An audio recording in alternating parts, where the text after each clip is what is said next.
Hello and ನಮಸ್ತೆ everyone. Welcome back to my YouTube channel Netra Siddu vlogs.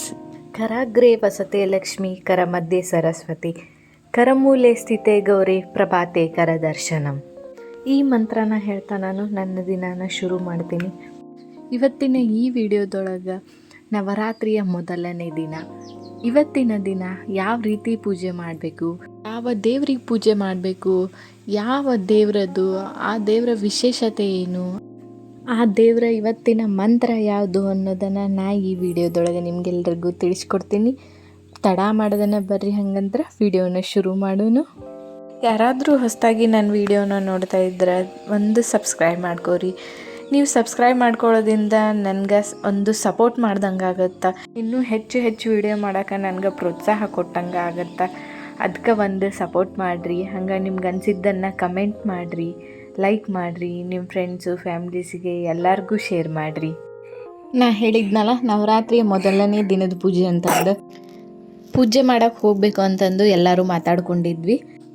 ಈ ಪೂಜೆ ಏನೈತಲ್ಲ, ಮಹಾನವಮಿ ಅಂತಾರ, ನವರಾತ್ರಿ ಅಂತಾರ. ಈ 9 ದಿನ ಪೂಜೆ ಏನು ಮಾಡ್ತೀವಲ್ಲ ನಾವು, ಅದನ್ನು ಬೆಳಿಗ್ಗೆ ಟೈಮ್ನ ಮಾಡಬೇಕು. ಬೆಳಿಗ್ಗೆ ಅಂದ್ರೆ ಸೂರ್ಯ ಉದಯಿಸೋಕ್ಕಿಂತ ಮುಂಚೆನೇ ಮಾಡಬೇಕು. ಒಬ್ಬೊಬ್ಬರು 3 ಗಂಟೆಗೆ ಮಾಡ್ತಾರೆ, 4 ಗಂಟೆಗೆ ಮಾಡ್ತಾರೆ, 5 ಗಂಟೆಗೆ ಮಾಡ್ತಾರೆ. ನಾವು 4 ಗಂಟೆಗೆ ಹೋಗಬೇಕು ಅಂತಂದು ಅಂದ್ಕೊಂಡು 4 ಗಂಟೆಗೆ ಎದ್ದು ಎಲ್ಲ ಕೆಲಸ ಮುಗಿಸಿ ಪೂಜೆ ಮಾಡಿ ನಾವು ರೆಡಿಯಾಗಿ ಹೊರಟ್ವಿ. ಈ ನವರಾತ್ರಿ ಪೂಜೆದ್ದು ನನಗೆ ಹೆಂಗೆ ಗೊತ್ತಪ್ಪ ಅಂತಂದ್ರೆ, ನಾನು ಚೆನ್ನಾಗಿದ್ದಾಗೆಲ್ಲ ರಜೆಗೆ ಅಂತಂದು ಈ ದಸರಾ ರಜೆ ಬಿಡ್ತಿತ್ತಲ್ಲ, ಅವಾಗೆಲ್ಲ ಅಜ್ಜಿ ಊರಿಗೆ ಹೋಗಿಬಿಡ್ತಿದ್ವಿ ನಾವು. ಅಲ್ಲೇ ಅಜ್ಜಿ ಮನೆಯೊಳಗೆ ಘಟ್ಟ ಹಾಕ್ತಿದ್ರು. ಈ ಮಹಾನವಮಿ ಜೋರು ಮಾಡ್ತಿರೋ 9 ದಿನಾನು ಹೋಳ್ಗೆ ಮಾಡೋದು, ಪೂಜೆ ಮಾಡೋದು, ಮಂತ್ರ ಹೇಳೋದು ನಮ್ಮ ಅಜ್ಜ ಇದ್ದರು, ಅವರೆಲ್ಲನೂ ಮಾಡ್ತಿದ್ರು. ಈ ಮಹಾನವಮಿ ಬಗ್ಗೆ ನಂಗೆ ಆಲ್ಮೋಸ್ಟ್ ನಮ್ಮ ಅಜ್ಜನೇ ಹೇಳ್ಕೊಟ್ಟಿದ್ದು. ಯಾಕಂದ್ರೆ ಅವ್ರ ಮನೆಯೊಳಗೆ ಮಾಡ್ತಿದ್ರಲ್ಲ, ಅದನ್ನು ನೋಡಿ ನೋಡಿ ನಾನು ಕಲ್ತಿದ್ದು. ಬೆಳಿಗ್ಗೆ ಬೇಗ ದೇವಸ್ಥಾನಕ್ಕೆ ಹೋಗಬೇಕು ಅಂದ್ಕೊಂಡು ನಾನು ರಾತ್ರಿನ ಎಲ್ಲ ಕೆಲಸ ಮುಗಿಸ್ಬಿಟ್ಟಿದ್ದೆ. ನವರಾತ್ರಿ 9 ದಿನಾನೂ ದುರ್ಗಾದೇವಿಯ 9 ಅವತಾರಗಳನ್ನು ಪೂಜೆ ಮಾಡ್ತಾರೆ.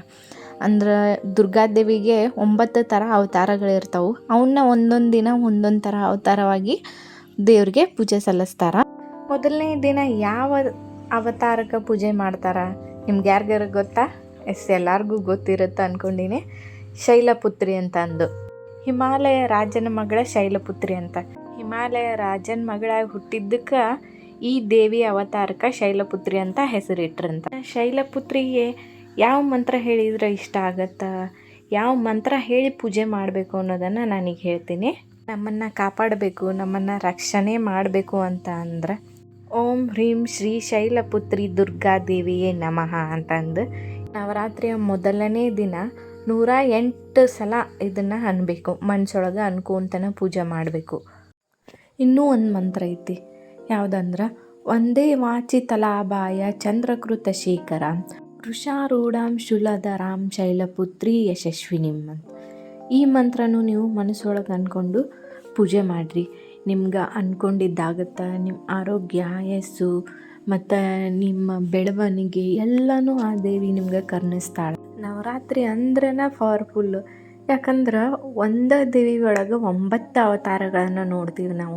ಆ ರಾಕ್ಷಸ ರಾವಣನಂತವ 9 ತಲೆ ಇಟ್ಕೊಂಡು ಅಷ್ಟು ಸ್ಟ್ರಾಂಗ್ ಆಗಿದ್ದ ಅಂತಂದ್ರೆ 9 ಅವತಾರಗಳನ್ನು ಹೊಂದಿರುವ ಒಂದೇ ದೇವಿ ಇನ್ನೂ ಎಷ್ಟು ಸ್ಟ್ರಾಂಗ್ ಆಗಿರ್ಬೋದು ಅಂತ ಲೆಕ್ಕ ಹಾಕ್ರಿ ನೀವು.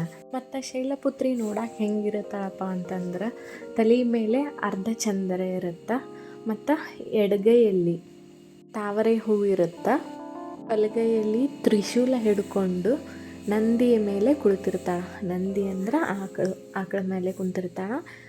ಆಕಳು ಶೈಲಪುತ್ರಿಯ ವಾಹನ. ಶೈಲಪುತ್ರಿ ಬ್ರಹ್ಮ ವಿಷ್ಣು ಮಹೇಶ್ವರನ ದೈವ ಶಕ್ತಿಯನ್ನು ಹೊಂದಿರ್ತಾಳೆ. ಮತ್ತು ಶೈಲಪುತ್ರಿ ಚಂದ್ರನನ್ನು ಆಳ್ತಾಳಂತ. ಚಂದ್ರಂದು ಯಾರಾದರೂ ಕಂಟಕ ಇದ್ರೆ ಇವತ್ತಿನ ದಿನ ಶೈಲಪುತ್ರಿ ಪೂಜೆನ ಮಾಡಬೇಕಾಗತ್ತೆ. ಇನ್ನು ನವರಾತ್ರಿಯ ಮೊದಲನೇ ದಿನಾನ ಘಟ ಸ್ಥಾಪನೆ ಮಾಡ್ತಾರೆ, ಅಂದರೆ ಘಟ್ಟ ಹಾಕೋದಂತಾರೆ ನಮ್ಮ ಕಡೆ ಎಲ್ಲ. ಮೊದಲನೇ ದಿನಾನ ಮಾಡ್ತಾರೆ ಅದನ್ನು.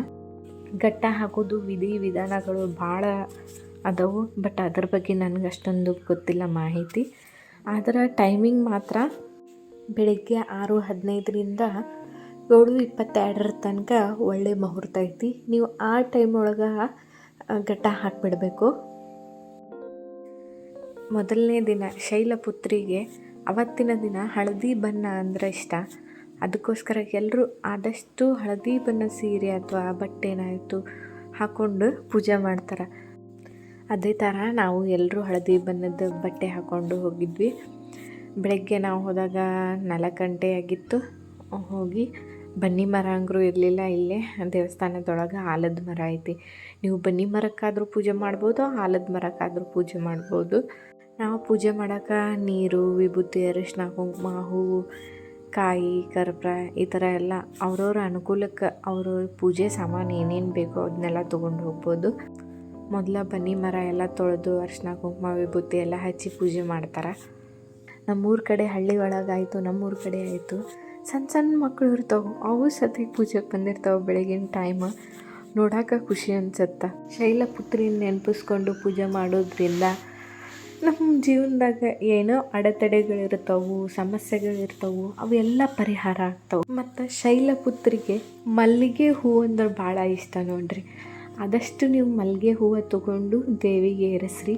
ನಿಮ್ಮ ಇಷ್ಟ ಕಷ್ಟ ಏನೇ ಇದ್ರೂ ನೆರವೇರ್ತವೆ. ನಮಗಿಲ್ಲೇ ಮಲ್ಲಿಗೆ ಹೂವು ಸಿಗಲಿಲ್ಲ, ಅದಕ್ಕೆ ನಾವು ದಾಸವಾಳ ಹೂವು ಅದನ್ನೆಲ್ಲ ತೊಗೊಂಡೋಗಿ ಮತ್ತು ಪತ್ರಿ ಎಲ್ಲ ತೊಗೊಂಡೋಗಿ ಪೂಜೆ ಮಾಡಿ ಬಂದ್ವಿ. ನಾವು ನಮ್ಮ ಮಕ್ಕಳು, ಫ್ಯಾಮ್ಲಿ ಮತ್ತು ನಮ್ಮ ಹಿರಿಯರು ಎಲ್ಲರೂ ಚೆನ್ನಾಗಿರಲಿ ಅಂತಂದು ನಾವು ಪೂಜೆ ಮಾಡೋದಲ್ವ. ಪೂಜೆ ಎಲ್ಲ ಮುಗಿದ್ಮೇಲೆ ನಾವು ಒಬ್ರಿಗೊಬ್ರು ಅರಿಶಿನ ಕುಂಕುಮ ತೊಗೊಂಡು ಮನೆಗೆ ಹೊರಟ್ವಿ. ಇದಿಷ್ಟು ನನ್ನ ನವರಾತ್ರಿಯ ಮೊದಲನೇ ವ್ಲಾಗ್. ಐ ಹೋಪ್ ಈ ವ್ಲಾಗ್ ನಿಮ್ಗೆ ಇಷ್ಟ ಆಗೈತಿ, ಯೂಸ್ಫುಲ್ ಐತಿ ಅಂತ ಅಂದ್ಕೊಂಡೀನಿ. ಇಷ್ಟ ಆಗಿದ್ರೆ ಒಂದು ಲೈಕ್ ಕೊಡ್ರಿ. ಹಂಗೆ ಯೂಸ್ಫುಲ್ ಆಗಿದ್ರೆ ಚೆನ್ನಾಗೈತಿ ಅಂತ ಕಮೆಂಟ್ ಮಾಡಿರಿ. ನಿಮ್ಮ ಫ್ರೆಂಡ್ಸು, ಫ್ಯಾಮ್ಲೀಸಿಗೆ ಎಲ್ಲರಿಗೂ ಶೇರ್ ಮಾಡಿರಿ. ಸಿಗ್ತೀನಿ ನವರಾತ್ರಿಯ ಡೇ 2 ವ್ಲಾಗ್ ಒಳಗೆ. ಅಲ್ಲಿವರೆಗೂ ಟೇಕ್ ಕೇರ್. ವಿಡಿಯೋ ನೋಡಿದ್ದಕ್ಕೆ ಥ್ಯಾಂಕ್ ಯು.